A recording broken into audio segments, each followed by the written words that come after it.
So almost intercepted. Welcome back, ladies and gentlemen. Just got the event started back. It should be video and audio now. We should be up and running. We apologize for that delay there.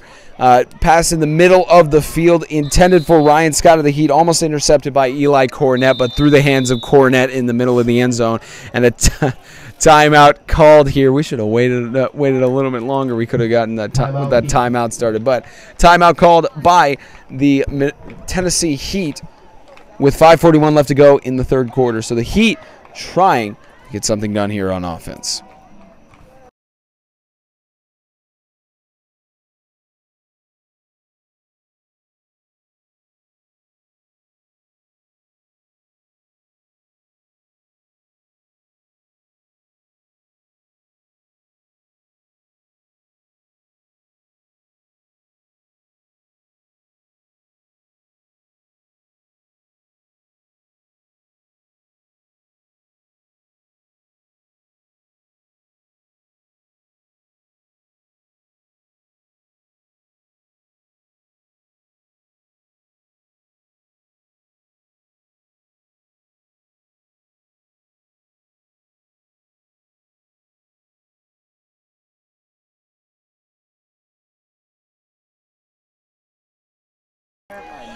Back live in Ed Suey Field, Mount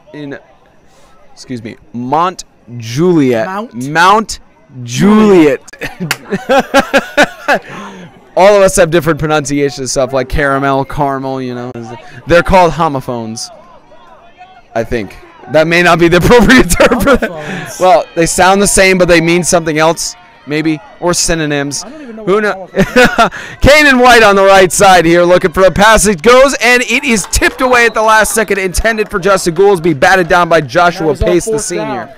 That was on 4th down, too, so it's a turnover on downs. The Knights have a chance to get the mercy rule enacted again. Turnover on downs, be 1st and 10 Knights.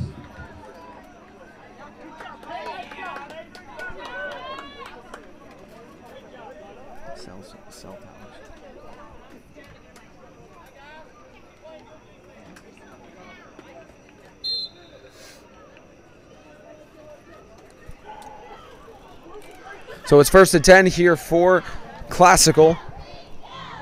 The man behind Warren with the receiver on right. So he hands it off, and there goes Cornett up the middle. And the ball loose, but ruled down by contact. The ball ruled down by contact by the officials. One of our camera guys up here ready to jump out the press box with that call. Camera guys. I was trying not to show your bias there because you said you're not biased. You just have an issue with it when referees maybe make a call that's questionable. Well, it's just, you know, it looked like it could go either way, but I mean, it did look like his knee hit the ground, so it's a good call.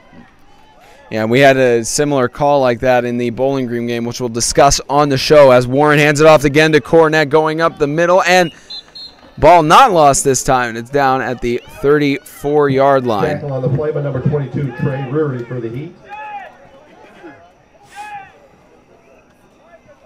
Be 3rd down and 3. So 3rd and 3 for the Knights. I'm sure we talked about it a little bit on the show, James, but, you know, thinking about mentioning the Knights, how was the clash of the Knights last Saturday? It was a good ball game. You know, the first half was the Cole Warren, John Trahan show, and both of those guys went back and forth. But, you know, Classical just in the second half was able to step up, and Riverside, you know, they weren't able to make the plays they needed. It's a great run by Cole Warren there. Sorry to cut you off there. Just Cole Warren getting the good run on the 45. just got to be safe. Got to be safe. But no, it was good. You know, obviously Riverside played a good ball game against South Haven last night, 40-26, so not a blowout. So I think Riverside will be all right this year. Classical looking strong. I'm looking forward to their October 6th matchup against Christian Community over at Freedom Intermediate School. We won't be there, but I'm looking forward to it. Yeah, that'll be a good matchup. We won't be there for broadcast. Maybe James will show up there. Yeah, James will show up there with his daughter and I believe his other son. But we won't be broadcasting from there as Cornett runs up the middle to the 46-yard line. I'll tell you something, a definite positive about these Heat players. You can tell that they spend time practicing tackling and proper technique. I mean, I haven't seen a bad tackle tonight. You had the one guy get shaken up on the far side of the field, Dickerson for Classical, but I mean, these guys have really just broken down and made quality tackles, and you like seeing that. Back in my day, you had a lot of bad tackles and just guys not being taught properly, and nowadays kids are being taught better, and it's good to see that. Yeah, huge emphasis that's been given with all of the players. We'll explain that in a second, as Dickerson stopped at the 47-yard line and called for forward progress. It'll be about 3rd down and 2. But that's an emphasis that all at the younger levels as well as the high school levels have been given in their initial training for football, is tackle correctly, prevent the concussion, prevent the injury like this, and be sure to tackle them properly. That's been a huge emphasis ever since the whole CTE and concussion troubles that have occurred with the National Football League in the past. That's been a main emphasis, is training the younger level to play the game properly and safely. As the Knights are on 3rd down and 2. Warren fakes the handoff to Dickerson, and Warren will toss it out on the right side. Open field for the tight end, Jack James, in the end zone for the touchdown. No flags. Just a bad miscommunication for those defensive backs. Jack James wide open. Good to see the senior get a touchdown there. And the mercy rule will be enacted once again unless the Heat can get another score here. So it's more than 35 points that the Knights have a lead on the Heat.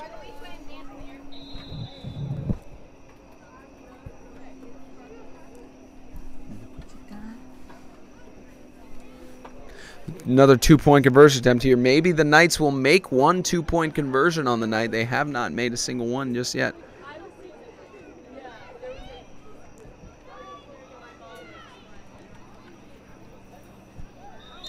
And it is good. There's one 2-point conversion. There's James probably made some silly joke there or something, but 54-14 the score, a 40-point lead for the Knights with 2:10 left to go in the 3rd quarter. The Knights just trying to wrap it up here in Mount Juliet.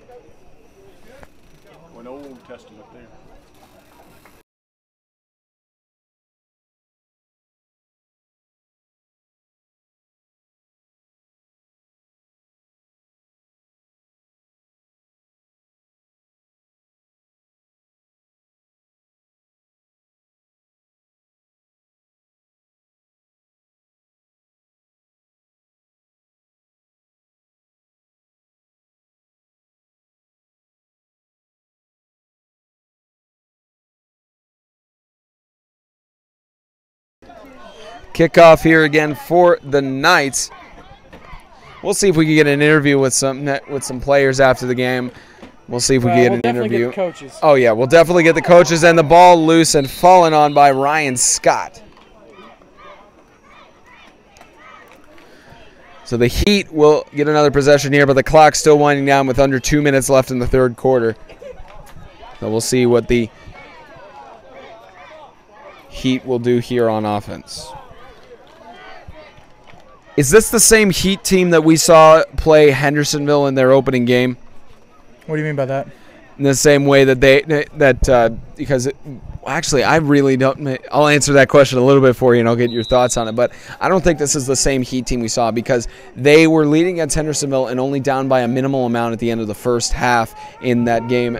That was our first video broadcast that we covered. But then this game that we're seeing here, they're being blown out by 40. So your thoughts on that as well?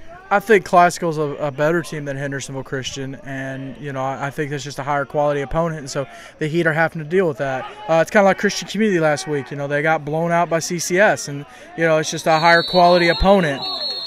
And another ball ruled down by contact as it came loose. So the Heat on 2nd down. I believe they had a loss on that play, about 2nd down and 11. Actually, they won't even move.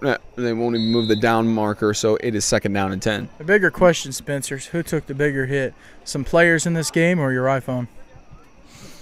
We'll talk about that on Extreme Radio, built by MPI Construction Inc. tomorrow at 4 p.m. We'll discuss that tomorrow. Subscribe to our YouTube channel and hit the bell. It'll tell you when we go live tomorrow. Oh, yep, that is the best option. Once you click subscribe, the only option that should be is listening is not an option. Yes, you must listen. If you don't see a swirly hypnosis thing on the screen already, then you're immune, supposedly. It's the Heat. Try running it up the middle. James Redding. This falls short, and James Redding looks like he's slow to get up there. And that's the end of the third quarter, 54-14. The Knights leading over the Heat. 14 for the Heat. Both the Knights just trying to wrap it up here in Mount Juliet.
So the field sides have been switched.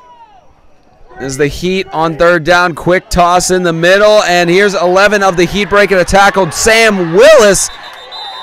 That's the 8th grader. That's Sam Wills, the 8th grader, making a big play there, and it's like he's down on the ground a little bit. That's another Heat player slow to get up. That's 11 Sam Wills slow to get up there.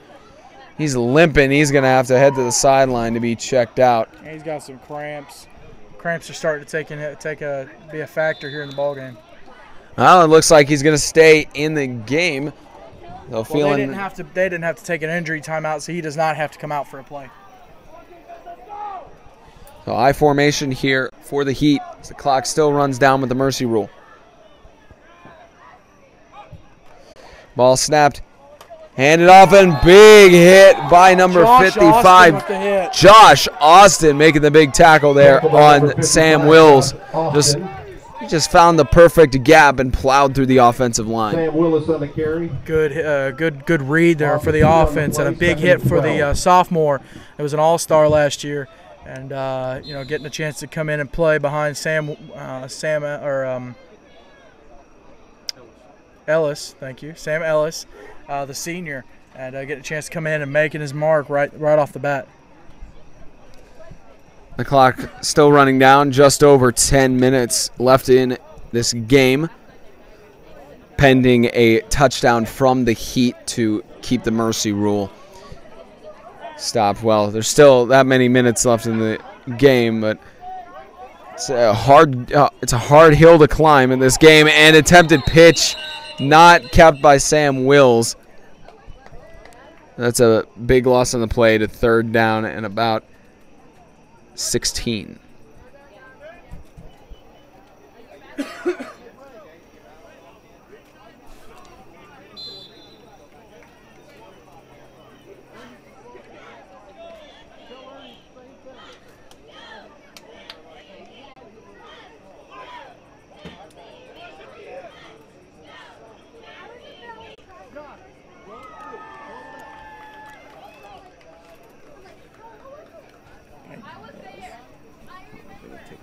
Let's get him, Nestor. It's always been like a nervous check or something. Are you nervous? It's a habit. Are you nervous? Not a nervous, it's more like a habit. Say about 2 minutes where you pause this to get down to the field. That's what we did. There's 3 receivers on left, 1 on right for the Heat. It's third down and 16. Toss on the right side, caught by Ryan Scott, going across the middle, and Ryan Scott will stop the mercy rule again. Touchdown, Heat. Touchdown reception by number 2, Ryan Scott.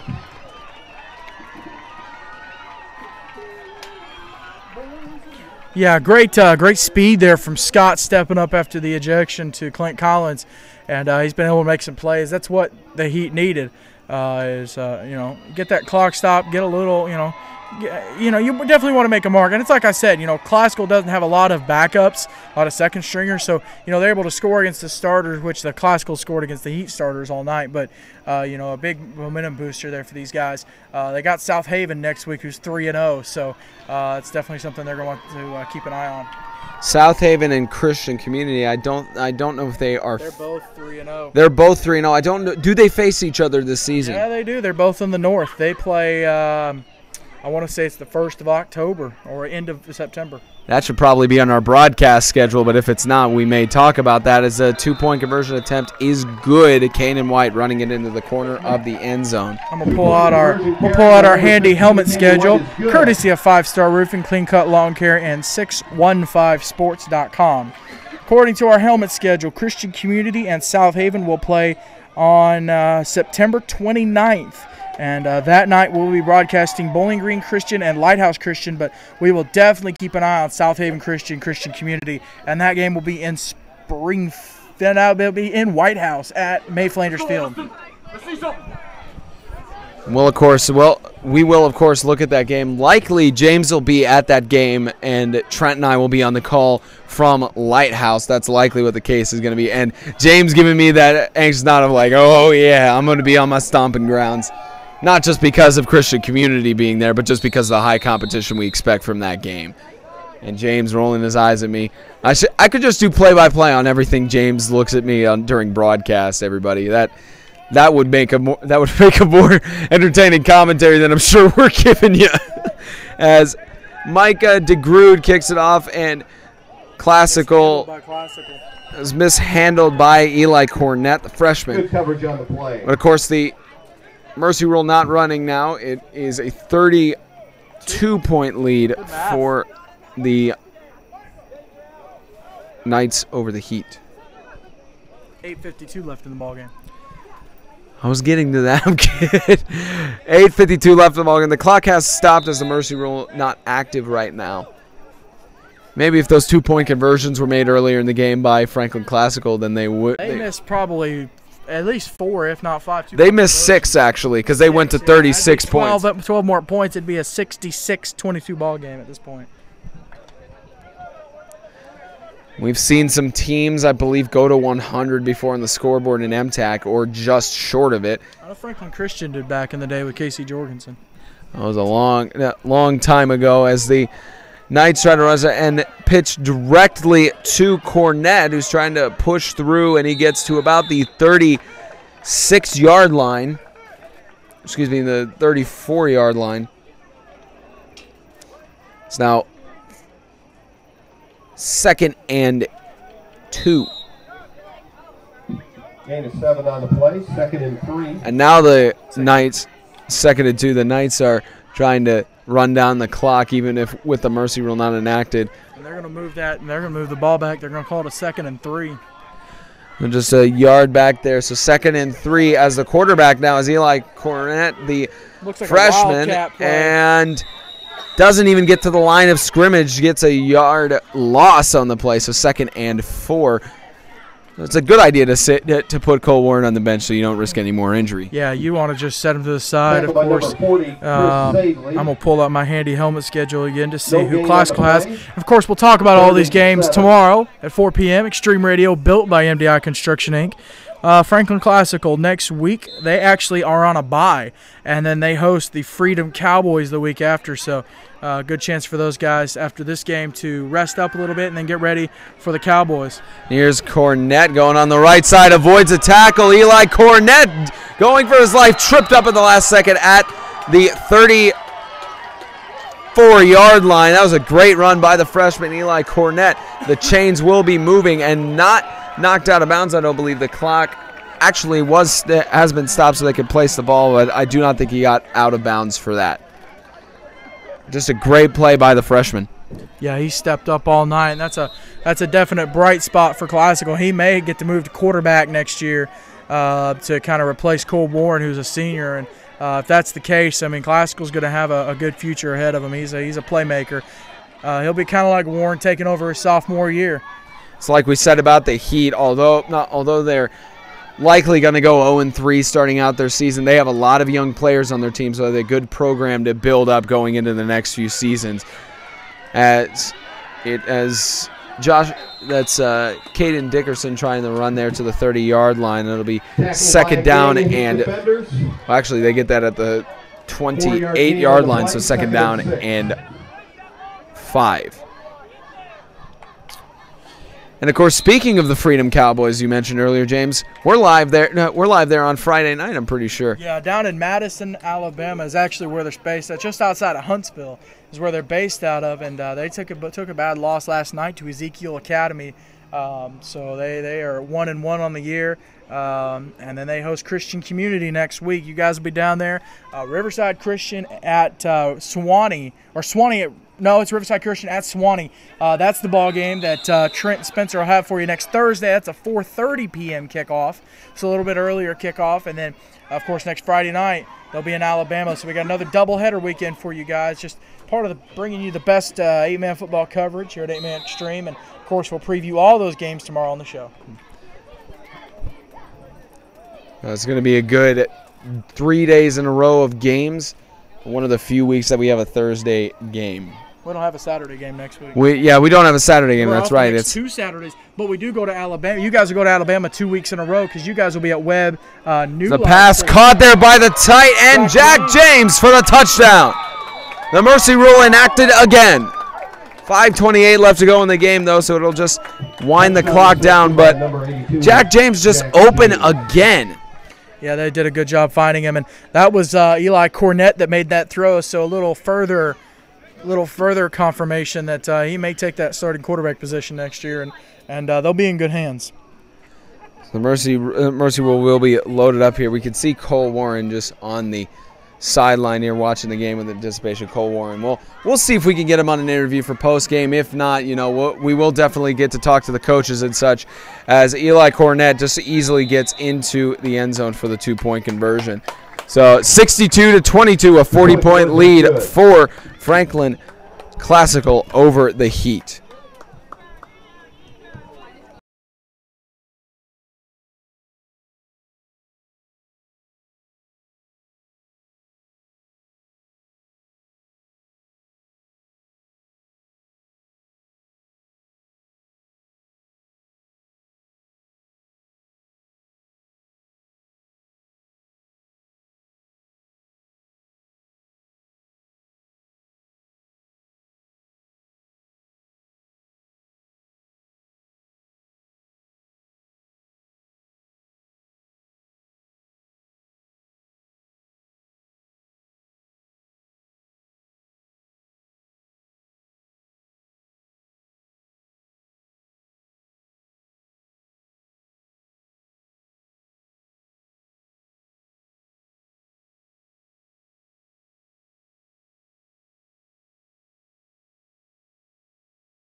So the Knights kicking off here. The clock will start running again for the mercy rules. The Heat pick it up at the 20-yard line. Here goes Sam Wills going on the left side. Gets to about the 29-yard line. And they will run the clock down for the mercy rule. So at about 2 minutes left in the game, we will pause the live stream to get down to the field to get the post-game handshakes prayer, as well as we'll get the coaches' interviews and get their thoughts on the game, as well as some other questions we'll have for them. Let's go, Nestor! We'll, of course, talk talk to both the coaches, Ryan Scott and Seth Witherington. Seth Witherington, another interesting story of a sort of new coach coming in this season. Even though he's done 8-man football before, he took a long break from coaching Franklin Classical. Yeah, he stepped away and coached some other schools in the area and decided to come back to 8-man this year with Tom Coughlin stepping away to focus on family. And Classical's done well. It's kind of all the stars aligning at the right time, all the seniors on the team, a veteran coach, and they could be set to make a playoff run, if not a championship run. The play was blown dead. It looked like it was just a fumbled snap. So they'll stop that. They'll spot the ball, leave a yard behind the line of scrimmage. So 2nd and 11. 88 on the last one. Put the case on it. Next break. Yeah, next break. When we step away to go on break, when we pop it on. So we only got a minute and a half. So you know what? I think it'll last for the post game. I think it'll last for the post game interviews. If it doesn't, then stream ends. So the clock winding down with 3.5 minutes left. There's a pass by the new quarterback, Ryan Scott, in there instead of Kanan White. They pass it. There's 11 for the Heat. Sam Wills, again, going to about the 45-yard line. And so they'll just leave the clock running down with 3 minutes left. Reception by number 11, Sam Willis. And they will call time here. The Knights call a timeout here. Interesting they're calling a timeout when you would want just a mercy rule to run. Yeah, well, I mean, you got to kind of tell everyone to keep their composure the last couple minutes. You know, you don't want anything to get out of hand here at the end of the ball game. Get your guys watered up, give them a break. You know, it's 1st and 10, so the guys are in for a long series if they can't make the stop and potentially a drive to last the rest of the game. So kind of have to give you guys a chance to rest up for at least 30 more seconds.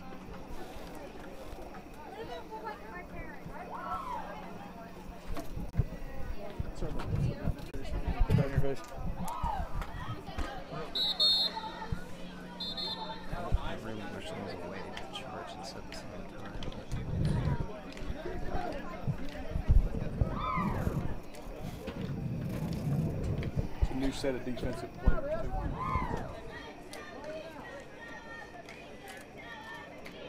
Giving them a chance to see real fly.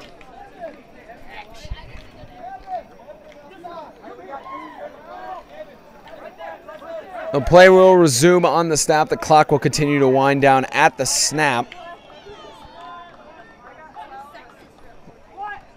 So here's Ryan Scott taking the rush on the right side, and he will be forced out of bounds by T.C. Harlow, the sophomore.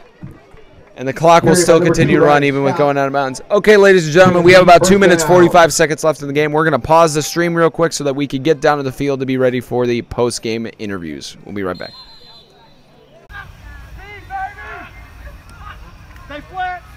We're at the end zone right now for this play here, and here goes Ryan Scott trying to rush that, and he's brought down by the Knights with 1:40 left to go in the game. Just to let you know, ladies and gentlemen, we may very well have a dead phone on us. It's at 6%. There's the possibility here. That's a very slim possibility that it may die by the time the broadcast is concluded, but you never know. That's why you need to be able to. All right, 6%. So we should be good. Should be good for the rest of the broadcast since the clock is winding down with only 70 seconds left in the Heat. May be able to get a touchdown here as it's handed off up the middle, and the Heat just unable to get a touchdown here. That's 11 for the Tennessee Heat. And another timeout called by the Tennessee Heat. It looks like, what are they? James, what are they trying to do here? What have they got to prove? You don't want to end your game with your timeouts. You want to go ahead and burn all your timeouts. You make a valid point with that, actually. Yeah, you don't you want to stumped me on that one. You don't want to end the game with timeouts that you could have earned. You just go ahead and burn them. The scoreboard says both of them have 3, so they obviously haven't updated that on the scoreboard. I would say no. Yep, 50 seconds left in the game.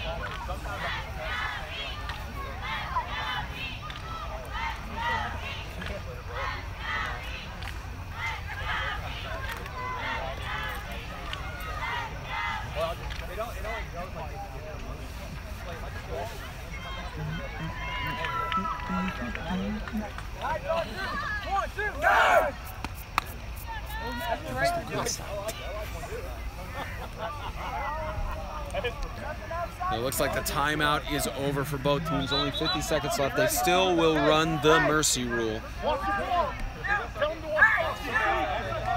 see what the Heat does here. The Heat do. We'll see what the Heat attempts here. And here is a pass almost intercepted by 35 of the Heat. Incomplete. The clock will wind down, continuing 40 seconds left.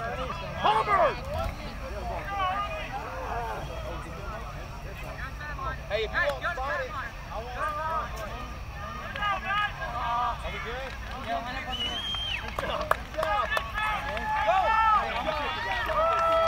All right, here we go. So this will be effectively the end of the game. The players will head to the middle, and we'll get the post-match wrap-up, as well as interviews and such. Hey, thank y'all. Appreciate it. So we head to the middle here, and thanking me quickly. Hey, keep your mouth shut.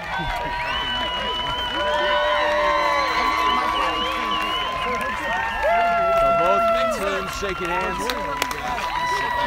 About to say good night.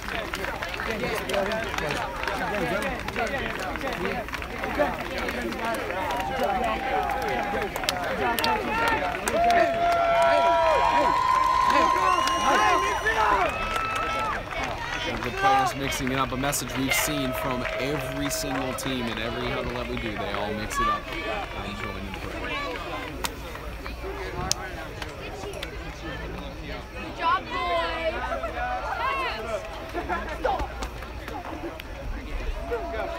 Let's go, mix it up. Take it easy. Hey, guys, we really appreciate you coming out tonight. God's blessed us with a wonderful night to play football. Great fall weather, all right? You guys are a good football team, all right? 2-0, right? So keep it up. Stay hot, and we'll be cheering for you guys. We enjoy getting to play tonight. We need to get better as a football team, but we'll have fun anyway, okay? So thank you guys for being here. We'll be cheering for you. Thanks a lot. Good job, everybody. Way to fight hard. That's what you got. Hey, Kanan, will you pray for us? Everybody put a hand on somebody, please.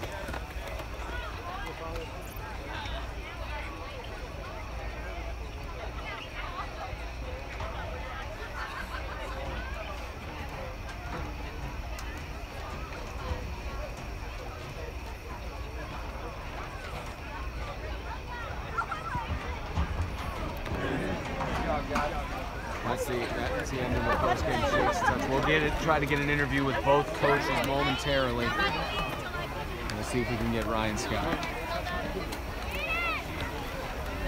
All right, let's go. What's up? Hey, Coach, when you get a second, you can talk. We'll give you like 2 minutes. How's my hair look, though? So both coaches, I believe, are going to wait until, and their phone battery, unfortunately,